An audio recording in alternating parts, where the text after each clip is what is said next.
Hi friends, my name is Aqil Ahmed, and in this particular video tutorial I will show you how to select the unique records from a SQL Server table. So the agenda of today's video tutorial is how we can get the unique records from a SQL table. So let's jump to the demo.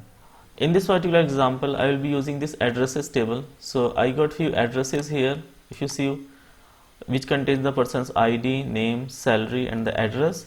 So if you see the first 5 records, they are unique, and for the 6th record and the 7th record they are actually repeated, so they are duplicate. Okay, so I want to get the unique records from this table. So there are several methods to get the unique records from the table. Either we can use the distinct keyword, or we can use the row number function along with the CT to get the unique records. Okay, but for the simplicity right now I will be using the distinct keywords, and then maybe in the future I will show you how you can get the unique records with the help of row number and the CT as well.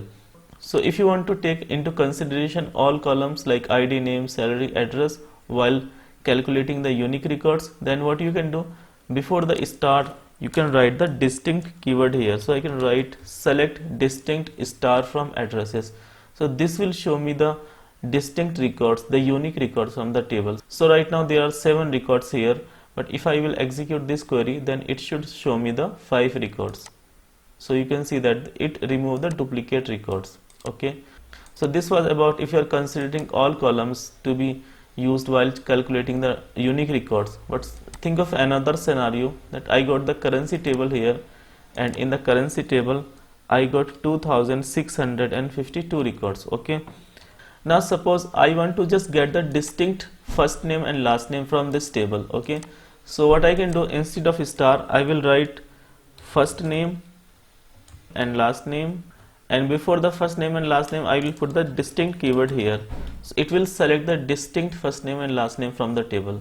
So the distinct first name and last name are just 221. Okay, so this is how you can get the unique records. You can use the distinct keyword, and then after that you can just provide the column names.